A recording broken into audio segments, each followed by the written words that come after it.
Good morning, Bonface. Good morning, Darci. How are you? I'm well. I'm well. How are you? I'm doing great. Thank you. Awesome. Awesome.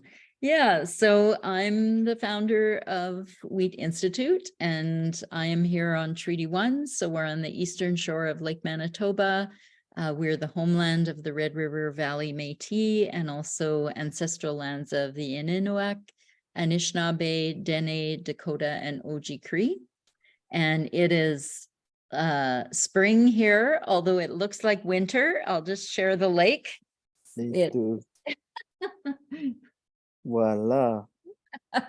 Amazing. Yes, it still looks like winter, but it is melting out there. So yeah, and so very happy to be with you today. We're just taking a short time to get to know you a little bit better, understand a bit about your philosophy regarding the arts and its place in equity, diversity, and inclusion work, and also a little bit about your course in our Weaving Braids of Belonging program.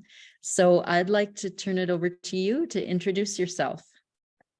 Yeah, thank you so much. What a privilege every time to speak to you from the changing seasons of Winnipeg, Manitoba, I'm speaking to you from Nairobi. As you can see at my back, I decided to put, the symbol of Maasai people, because Nairobi is actually unceded territory of Maasai people, indigenous people of Kenya. And the name Nairobi actually comes from the word Engare Nairobi, which means the place of cold waters. So, and indeed, it's raining in Nairobi, so it's a place of cold waters, truly. So I am both like a peace builder and an expressive arts practitioner. So I work at this very special, unique space of intersection between peace building and expressive arts, which is very, very powerful in terms of thinking about transforming conflict, but also thinking about inclusion, equity, and diversity. And that is what I bring into this course. So I am very privileged. Hmm.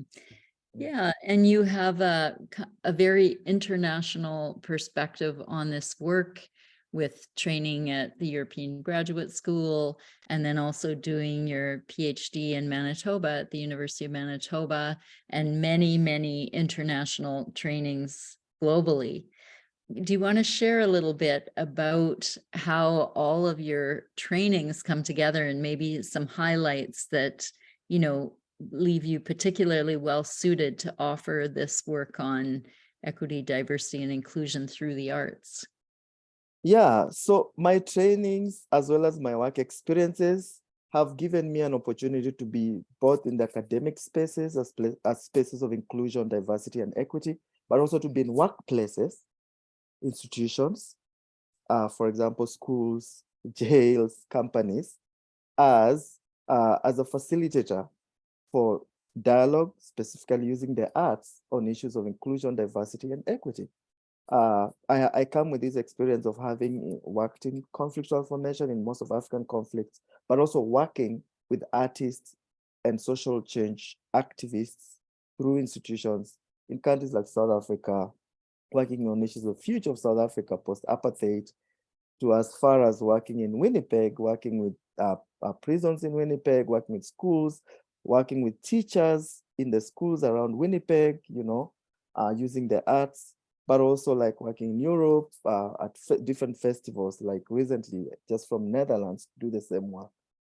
So these experiences have one thing in common, that they have shown me the power of the arts and the use of the arts in especially transforming relationships across different people, different cultures, different identities. And specifically talking about Winnipeg, as a student doing my master's degree at the University of Manitoba and also doing my PhD, I have had the privilege to work with organizations that are working with newcomer groups.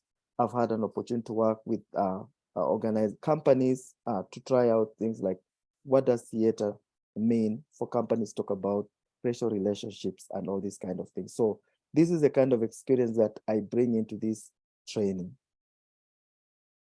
Yeah, and I think that some folks come to this work with a lot of experience in the arts.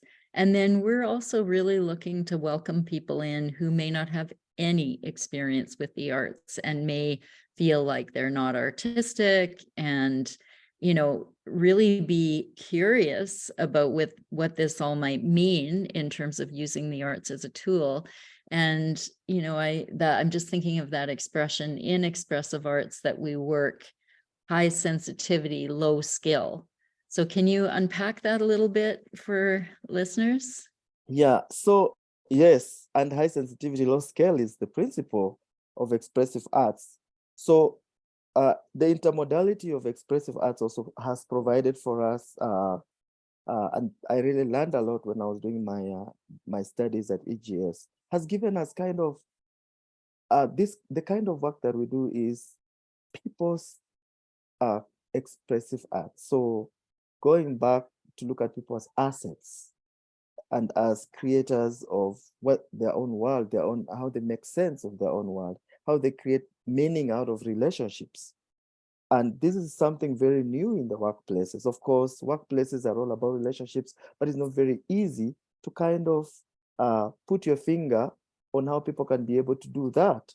But the arts provides the means for everyday people, everyday workmates, and everyday employees to participate in a creative process of making art that has meaning to their experiences and their life in the workplace.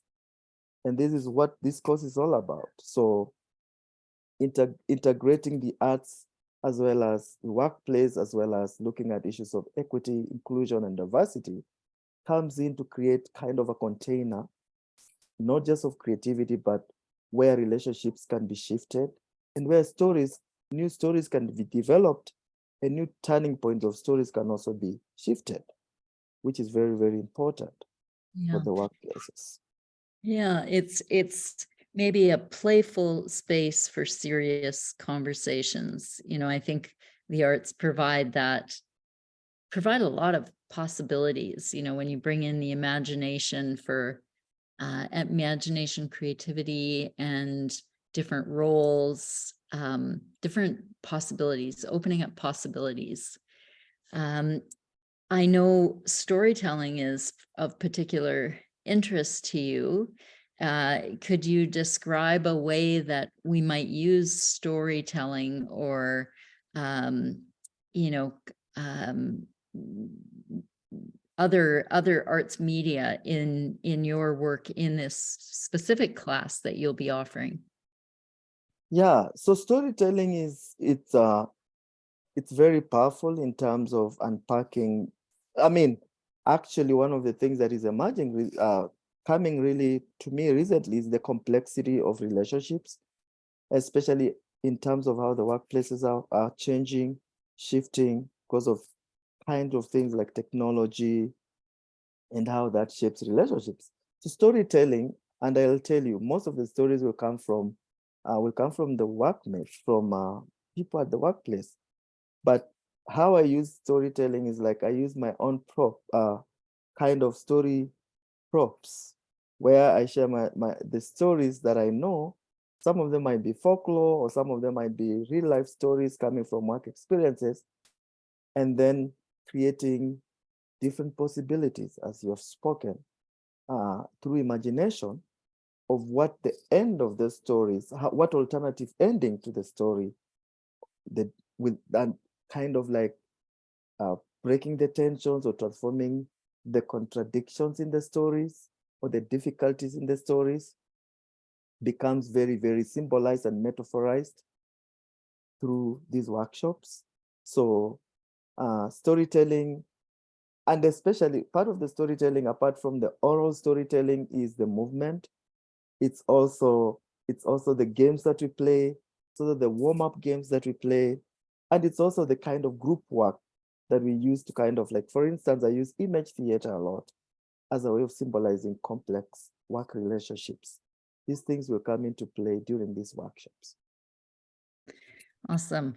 It sounds fun, but also meaningful. And I think that is really the beauty of the arts, that it takes us into that kind of suspended liminal space where anything is possible. And I think people can leave feeling maybe lighter, that they've seen things in a new way, that their bodies feel differently from engaging in movement, and that their relationships transform. And yeah, and even sound as a metaphor for transformation, but also thinking about the complexity of relationships and workplaces.